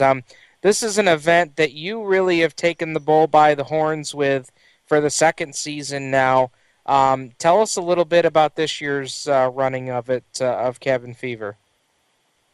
Yeah, so this year, I mean, first off, I have to say that I'm super pumped looking at the weather forecast. I mean, last year, I tried to do the race beginning of the year before anybody else or most of the tracks open up, so we can try to get some invaders and have everybody come in and try their hand at Canandaigua. Last year we got postponed, so we had to go to a midweek, and I know people are in the heat of the battle with points and things like that. So the car count was high 30s, I think, last year. So this year I'm hoping for big things for a lot of guys coming from Canada, coming from Fulton, a couple Can-Am guys coming, Southern Tier guys coming. So we should have a really good field. Weather's looking great. I've been talking to Jeremy up there. Track's looking good. Grounds are a little wet after yesterday and today's rain, but he's fairly confident with the rest of the week's forecast that we'll be good to go. So really looking forward to it. A lot of sponsors back with contingency prizes and lap sponsorships for all the guys and bonuses and things like that. So there's a little bit of everything for everyone. So hopefully we'll have a good turnout. And I've got a perfect example to share with you. Of just how much those contingencies and lap sponsors mean to the drivers. And I use this example because we talked to him quite a bit, both here on the show and at the racetrack. Dan Kapuzinski, raced in Cabin Fever event last season. I think those guys came home with like a 22nd place finish or maybe with those a little higher up than that. But regardless of where he finished, he got a contingency prize that would pay for half of his wrap for his race car, and they ended up using that to go to Super Dirt Week with. And so, that shows that, these contingency prizes are spread throughout the field. If you go there to compete, you've got a great chance of taking something with you that, you can use later on down the road. I mean, they could have used that wrap this season, but they chose to use it for Syracuse, and with the finale at the fairgrounds, what a perfect opportunity. But Nick, that's an example of how these contingencies play such a big role in an event like this. Yeah, absolutely. And the guys, I mean, we're not used to that here. I know the Grit Series does a really good job with contingencies and taking care of their drivers. And I mean, all their races, the purses are pretty good. It's 1,000 win, 100 to start. So that's our base purse for this weekend. But yeah, those contingencies, that's what keeps guys coming back. A little something extra in the pocket that you're not expecting. And it was pretty nice to see last year. We haven't had a race like that at Canandaigua in quite a while. And a lot of the races that you do go to, it's top heavy. I'm not going to lie, the top five are usually top heavy, and then it drops from there. So that was one of the things I wanted to do when I first put the deal together, is to make sure that money is spread out through the field. So you can a lot of times go to a track and say, okay, these guys, you can probably pick 3 or 4 of the top 5 that night.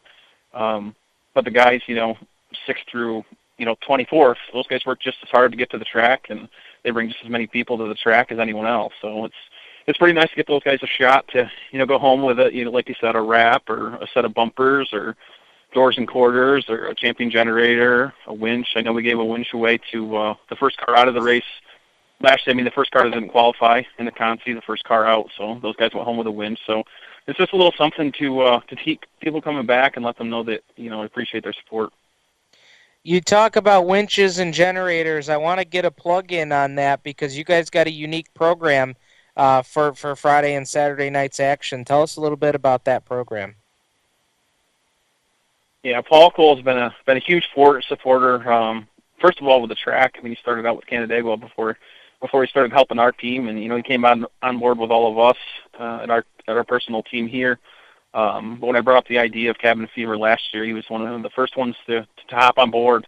And last year we gave away generators to every heat winner there was, and Paul didn't care whether it was 4 heats, 5 heats, 6 heats.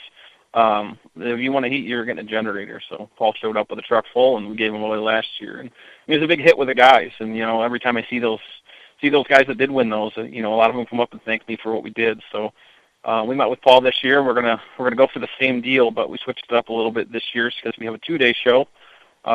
Friday night we just have a regular point show, regular purse. And then Saturday obviously is the Cabin Fever race. So basically on Saturday, if you win your heat race, you get a champion winch. But if you were in attendance on Friday night, doesn't matter where you finished, as long as you went, If you broke trying to qualify or anything like that, it doesn't matter. It doesn't matter if you made the race, but if you were there Friday night, you can trade that winch in for a generator. So I have a good feeling that 95% of the heat winners are going to go home with another generator Saturday night. That's awesome. That's a unique program there. I love the idea. Paul Cole and SuperGen Products just been a fabulous supporter of motorsports. Now they're the title sponsor of the Grit Series as well. Nick, I can't wait, man. We're going to be gritting her done this weekend. Yeah, I'm super pumped. I mean, it's busy. It's chaos for the first week, but I can't wait to get going. It's been a long winter, and it was a long season last year, so I can't wait to kick it off with a big one. And, of course, for all the updates from Canandaigua Motorsports Park, including all the events for this weekend, visit that Facebook page. Nick's hard at work over there. Yeah, I've been helping the guys out a little bit with Facebook, getting some updates and stuff on there. So any news or notes you need to do, go there. Sportsman guys looking for rules and stuff like that can hop on the Cabin Fever page. We have some updates and things there. Prizes are listed there. So any information, anybody can shoot me a message if they need to. Nick, appreciate the time tonight. Good luck this weekend. Race season is upon us. Yes, sir. We'll see you guys next week. I know we won't see you Saturday night, but we'll be down at your house at Outlaw next week, so we'll see you down there. Good deal, man. Look forward to seeing you there. Thanks, guys. Have a good one.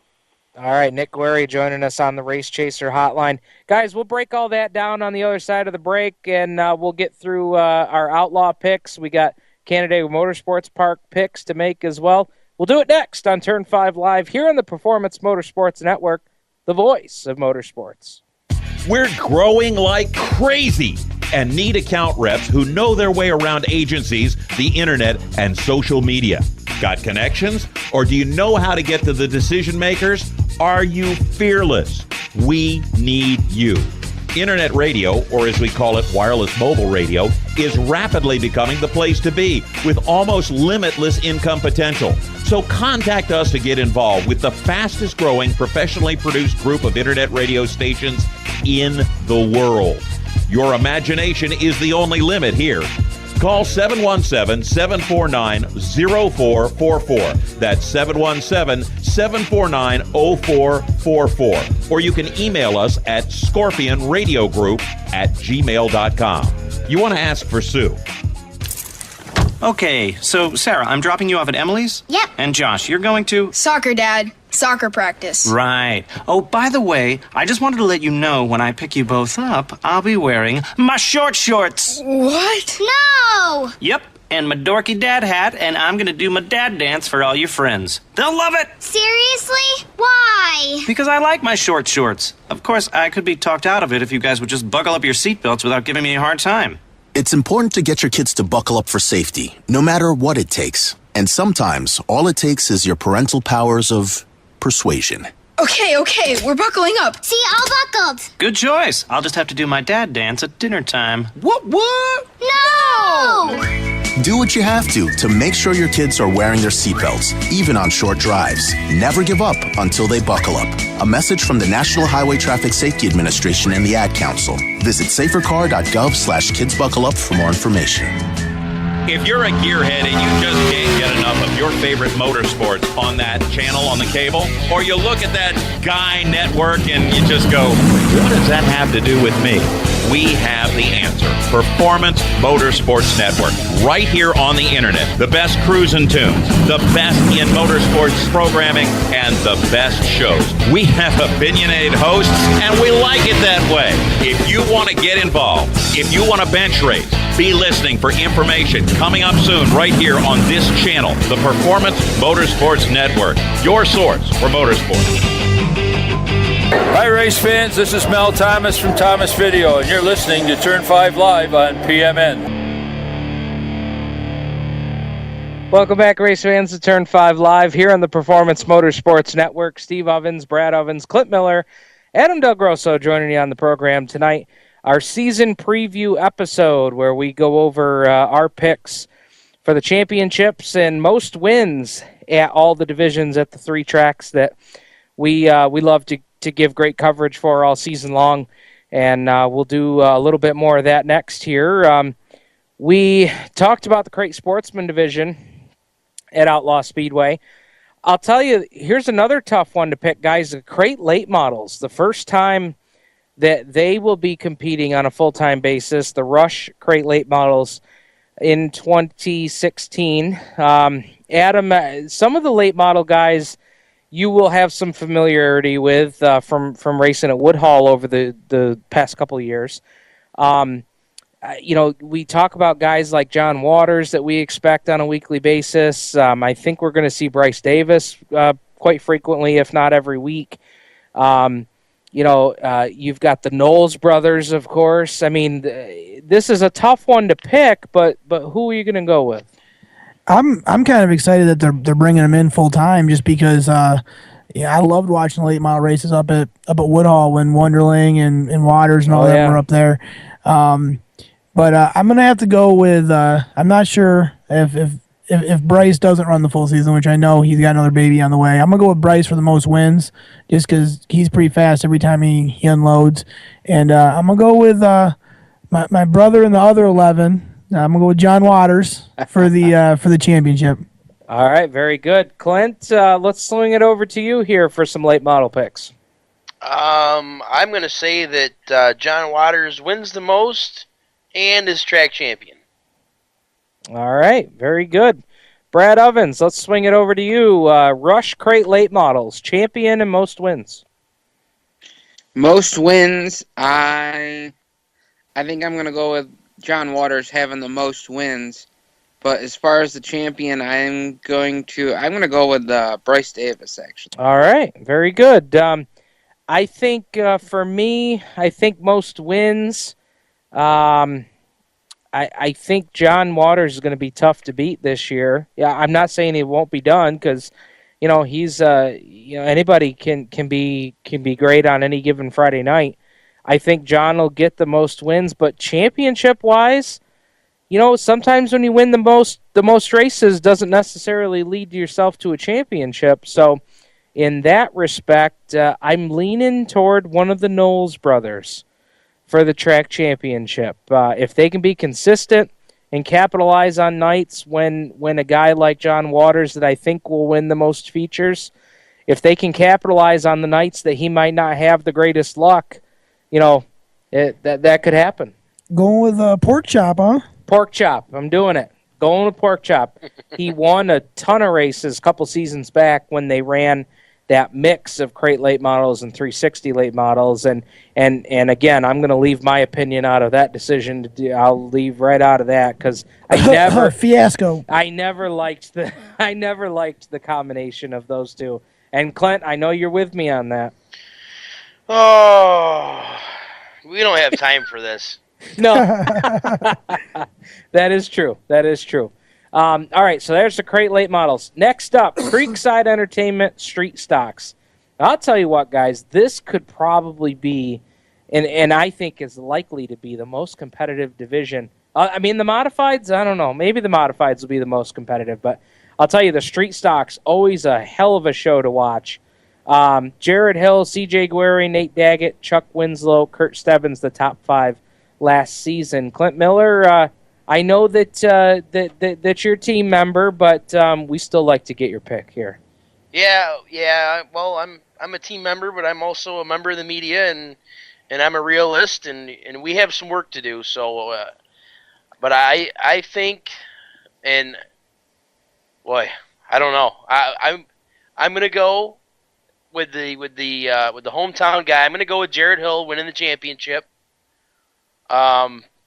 Because he showed a lot of consistency over the last few years, and I think they finally got the bugs worked out, and the consistency is coming. So I'm going to go with him, and I think for most wins, and I'm trying to think, I would have said Kurt Stebbins, but they bought the go-kart track, so Friday nights are pretty much filled up. I'm going to go with... Does anybody know if Jeremy Petrovowski plans on running every Friday night?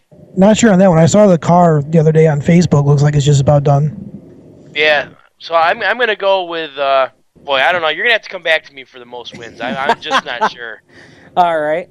I'll throw my picks in here. I think I think Jared has an opportunity to win the most races, but I'll tell you who my pick is for the championship. I think this guy's ready. He came out in his first full season at then called Black Rock Speedway. You know, they learned all season long. He developed as a driver. They finally broke through for a win in August, won the Empire 100 in dramatic fashion, and now are coming back with their sights set on the championship. I think CJ Guererri pulls it out this year, but I think Jared gets the most wins. You stole my pick. I was going with CJ Guererri. I was happy that neither one of them said it, and then you stole it. Well, let's go to you, Adam. What do you got here for the street stocks? I was gonna say I'm thinking Jared will get the most wins because those Potter chassis have been real tough to beat no matter where they are, winning championships on asphalt and dirt. And then I was gonna go with CJ for the championship. How about you, Brad? Yeah, I'm going to go with Jared for the championship just for the fact that he's going to be coming off strong off of last year, and he's got the consistency. And as far as most wins, I think I'm going to have to go with a guy like CJ Guererri just for the fact that, he was so strong last year, only losing it by a couple. I think they'll come back just as strong as ever. We'll swing back to Clint. You got an answer for us now, buddy? Yeah, I'm going to kind of lean the way of what you guys were saying. I like CJ Guererri was one of the ones that I was thinking of, and I'm going to stick with him. I guess is winning the most races this year, but I still like Jared to win the title. You know what I think Jared did last year? I just want to throw this comment in here before we move on. Where I think Jared improved the most in 2015 was Jared was able to pull out top 5 finishes when the car wasn't a top 5 car. And I think that's where Jared improved last year. I think that's where he took that big step forward to win himself a championship, because in years past, it might have been bad racing luck. It might have been frustration that maybe boiled over for him. But last year, if he only had a third-place car, he said, you know what, we're in a points battle here. We got a third-place car. That's what we got tonight. Let's keep it clean. Let's do whatever we got to do to get that finish. Clint, I know that we converse with that driver quite a bit, so I'm curious to your take on that.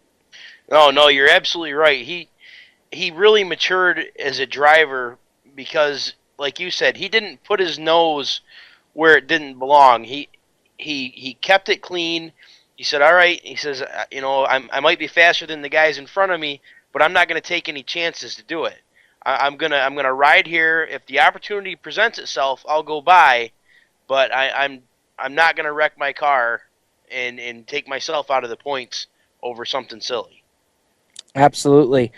Guys, when we come back, we're going to talk 4-cylinders. We're going to talk IMCA modifieds. We're going to talk the Outlaw Bandits. And then we'll run through the divisions at Canandaigua as well before we take the checkered flag here on Turn 5 Live on the Performance Motorsports Network, the voice of motorsports. For 17 years, Stock Car Steel has been a leading materials supplier to the racing industry. Now they're also an official motorsports content partner of Race Chaser Online. The biggest names in NASCAR trust Stock Car Steel for all their raw materials, such as carbon steel, chrome moly, DOM, aluminum, plastics, and much, much more. You can't build a race car without the basic materials, and Stock Car Steel is the place to get them. Don't forget to also visit Stock Car Steel's sister company, SRI Supplies, for racing and industry. SRI is your number one source for all your shop supply needs. Nuts, bolts, rivets, tapes, adhesives, cutting tools, chemicals, body shop supplies, paint shop supplies, lubricants, and more. A well-stocked race shop is a winning race shop, and the road to winning begins with 3 letters, SRI. For more information, visit stockcarsteel.com and SRI-supplies.com. You can also find them on Facebook at Stock Car Steel and Aluminum, or call either company toll-free at 1 888-752-7272. Creekside Entertainment is the official DJ, photo booth, and uplighting company of Turn 5 Live and the Performance Motorsports Network. Stuart Ovens and his staff at Creekside Entertainment are professional and experienced with events of any type. Creekside Entertainment specializes in wedding packages that are affordable and fun, and they are ready to serve you with the most up-to-date music and karaoke selection. If you can sing it in the shower, you can come out and sing it with Creekside Entertainment. And don't forget about the Creekside Entertainment photo booth and uplighting service that will transform your wedding or party into an event the family will be talking about for years. Trust the entertainment company that racers trust. Call Stu at area code 315-481-9700 or visit them online at creeksideentertainmentdj.com. You can also find them on Facebook and Twitter. Creekside Entertainment, division sponsor of the Black Rock Bandits in 2015. We're growing like crazy and need account reps who know their way around agencies, the internet, and social media. Got connections? Or do you know how to get to the decision makers? Are you fearless? We need you. Internet radio, or as we call it, wireless mobile radio, is rapidly becoming the place to be with almost limitless income potential. So contact us to get involved with the fastest growing professionally produced group of internet radio stations in the world. Your imagination is the only limit here. Call 717-749-0444. That's 717-749-0444. Or you can email us at scorpionradiogroup@gmail.com. You want to ask for Sue. Hi, race fans. This is Matt Shepard, and you're listening to Turn 5 Live on PMN.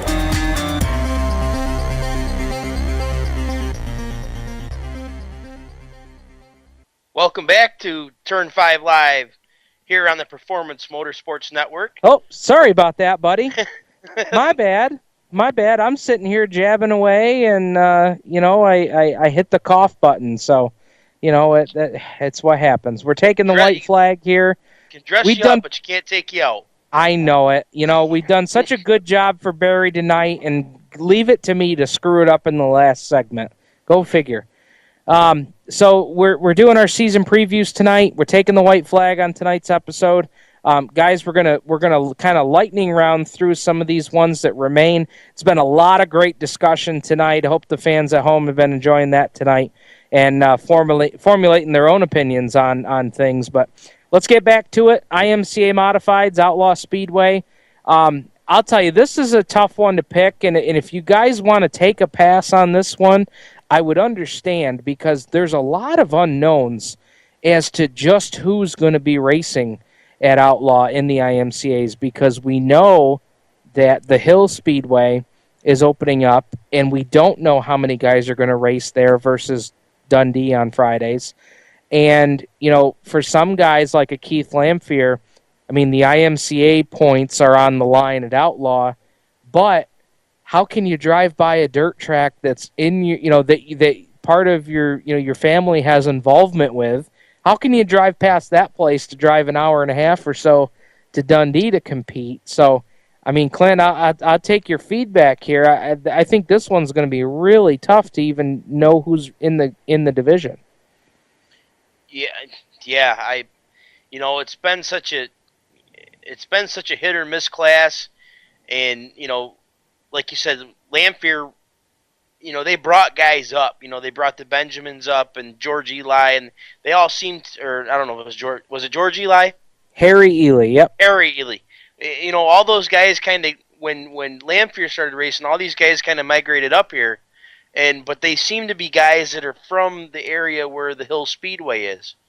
So it's really a toss-up. I'll throw out a couple names that I want to make sure we mention, because I think they're going to be in competition for wins this season.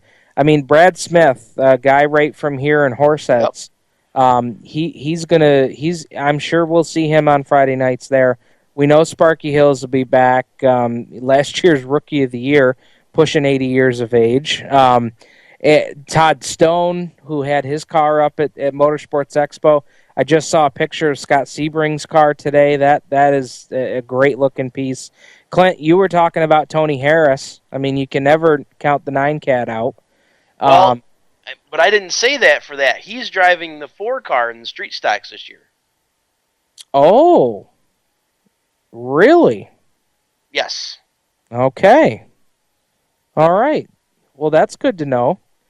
I might have to retract some of my street stock statements. I know I know. One last name I want to mention in the IMCA division, former division champion returning in 2016, Phil Yaw, coming back with the 98 car this season. He's been there, he's done it. It'll be interesting to follow his progress this year because he'll have to, I'm sure shake a little bit of rust off, but I think he'll be just fine for sure. So that'll be interesting to see how it all is going to play out because we've said it all season long. I think that's the one division that could be a question mark as to what's going to happen. So, and we know that the Hill Speedway opens on April 22nd, same night as Outlaw. So we're going to know right from week 1 kind of where we stand there. So I think that'll be interesting to follow. Moving on. 4 cylinders and front wheel drives. They compete together. Rich Sharpstein will be back. I'm sure Chad Ayers is going to be back. Eric Abel, Scott Bradley, Jeremy Trank was 3rd, but he moved up into the street stocks. Dave Wedham, Jason Smart moved up. You've got a whole bunch of Bandit drivers moving up into the adult division. But, guys, do we have to look much further than Rich Sharpstein? I'll go with Adam first. Well, while we were sitting here, I got a text message from a certain Subaru driver named Cody Baker, and if I had to make my guesses, I'm still going to go with Rich Sharpstein for the championship just because he owns Outlaw, but I'm going to go with Cody Baker for the most wins. Clint? Yeah, I'm going to go with Rich. They seem to have that place figured out no matter what he's driving. So I'm going to go with him, most wins and the championship. How about you, Brad? I'm going to go. Oh boy! You sounded like you were going to make a bold statement there. I got a little excited. I was about to, and then I started thinking, and you get thinking, and it never ends well. I'm not sure who I'm going to pin on it because I kind of want to see practice night and the first night of racing to see who's actually going to compete before I go out on the limb. Here, I'll go out on a limb. I'll do it for you, Brad. Chad Ayers going to win a championship. I'm not even sure if he's actually even won a feature event. That's a question I've been trying to answer for at least 2 years now. He got one at Woodhull at the end of a year or two ago. He won one of the, or did someone get disqualified? But at Dundee, I'm not sure that he has a Dundee win. I've been trying to answer this question for 2 years now. Writing stories and writing press releases, and I've never been able to get a straight answer out of folks on that one. So we're going to ask him on practice night if they're over there. But you know what? I'm going to go with Chad Ayers because somebody's got to beat Richie. Somebody's got to take the torch. Why not Chad Ayers? That's what I say. Bandit division, sponsored by Winner's Circle Deli. I'll tell you what, guys, that's another tough one to pick because we're not just exactly sure. There's going to be a new crop of young drivers. I'm sure of that. I'm sure we're going to see Pixie Kinner back. She still has another year or two left in the Bandit division. But then when you look down through the list, Jeff Doherty, I believe, is moving up. Billy Bowers has to move up because of age. Brandon Kinner's going to race in the 4 cylinders because of age. Cheyenne LaBar has to move up this season. So that's another division there. That's a tough one to call. So let's move over to Canandaigua Motorsports Park. Modifieds, Crate Sportsman, the pure street stocks. You've got the Crate late models, and you've also got the 305 sprint cars. So lightning round style here, guys. 30 seconds or less. Let's start with the modifieds. Matt Shepard. He's got his own team now. Can they carry the momentum all season long, Clint Miller? And does anybody knock Matt Shepard off the top of the heap? Matt Shepard. Okay. Simple as that? Lightning round. Okay. Adam DelGrosso. Super Matt. Brad. Billy Decker. Ooh. All right. All Not a right. bad pick. I myself, yeah, that Super Matt. I can't. I can't even pretend that Super Matt. We'll just leave it at that. Crate Sportsman Division. Let's see. This should be a good one too. You've got guys like Dave Marcichelli, the Back Row Gang. So Clint Miller, who are you thinking this year? I think Marcichelli's going to win the most, but I think it's going to be a real tight battle for the championship between. I think Kevin Ridley's going to have a good year, Nick Guererri, and Marcichelli. I think it'll be a real tight battle between the three, and I'm not going to call it. All right. How about you, Brad? I'm going to go, most wins is going to go to someone in the Back Row Gang. I'm not going to specify which. Championship, I think it's going to come down, like Clint said, a battle between Ridley, Paul Guererri, or Marcichelli. All right. Adam, you got a comment on those guys? I'm a little unfamiliar, but I heard Guererri name a lot, so we'll go with Nick Guererri for the championship and the most wins. Hey, there we go. All right, guys, here's my pick. Marcichelli, most wins for the Crate Sportsman. And here's your champion. I think it's been quite a while. The G-Man, Paul Guererri, your champion for this season. Canandaigua Motorsports Park. I think it's going to happen. Let's move on to the Crate Late Models. They'll be running every other week, as I understand. Could be a tough one to call because we're not sure who will be competing there. I know of Chad Homan, Frank Guererri Jr., but Clint Miller, any take on that? Bob Buno's got a Crate Sportsman. But I don't know if he's Crate just Late planning Model? Crate Late Model. I don't know if he's planning on running any Canandaigua shows or not, but he'll find a way to be fairly competitive.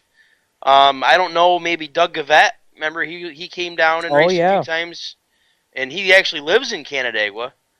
So I don't know, without knowing weekly in and out who's going to be there, I can't say.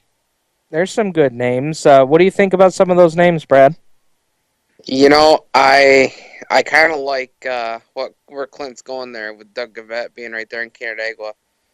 Other than that, I'm not really sure if some of the guys like Jeremy Wonderling or, if John Waters have other Saturday night commitments elsewhere or running the series would prevent them from running weekly or the bi-weekly that they're going to be running. But, I like what Clint's going with. I'll go with a guy like Doug Gavette. All right. For me, I think I know that he's going to run Outlaw a lot, but I think Frankie at a familiar track, for him to go over there and run Canandaigua as much as he can, I think he's going to run well when he can run there. So I'm going to go with Frank Guererri Jr. Pure Street Stocks. Again, this is another tough one to call, not knowing, that division is in some transition here, going to the rules that follow along with Woodhull Raceway, with Outlaw Speedway. That could be real interesting. Some names that we could see out of that division. 305 sprint cars, guys. Clint Miller, anybody got anything for Darryl Ruggles? Bob Sanders. Lee Sanders. Or Lee Sanders, or is it Steve Glover? Or Yes, Will sir. Glover? One of the Glovers, because I think one's his father-son, right? Yeah, that is correct.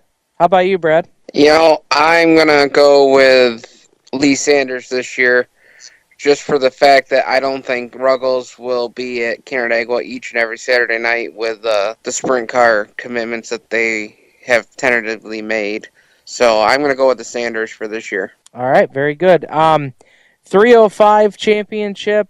Boy, that is a tough one. I'm not exactly sure what his schedule is going to be, but boy, if Jonathan Preston is any close to full time there, he would be a tough guy to beat. So we'll see there. And then, most wins, I think I'd stay with that same driver too. So, we'll see what that field looks like there coming up this season. Guys, we had a ball tonight. Adam DelGrosso, thanks for joining us live here in the studio.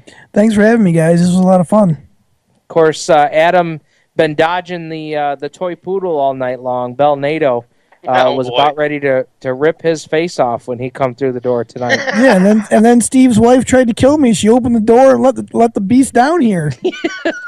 That's because you got McWhirter's maple syrup in your beard. Everybody loves it. Everybody loves the maple syrup, man. Hey, want to thank Jared Spalding. Want to thank Nick Guererri for joining us on the program. Boys, let's go racing this weekend. What do you say? I'm in. All right, let's do it. We'll be back here next Tuesday night. We're going to tell you all about the winners, those that didn't win, and those that wish they had. And we'll talk about it right here on Turn 5 Live on the Performance Motorsports Network, the voice of opening weekend in motorsports.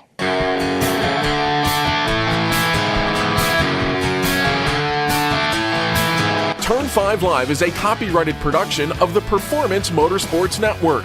PerformanceMotorsportsNetwork.com is a member of the Scorpion Radio Group Incorporated and may not be rebroadcast, replicated, or saved in any media without the explicit written permission of PMN. The opinions expressed on this program are those of the host, co-host, and guests, and do not necessarily reflect those of the management and ownership of either the Performance Motorsports Network or Scorpion Radio Group Incorporated, the advertisers, or marketing partners. Thank you for listening to Turn 5 Live. You can listen to Turn 5 Live every Tuesday night right here on the Performance Motorsports Network.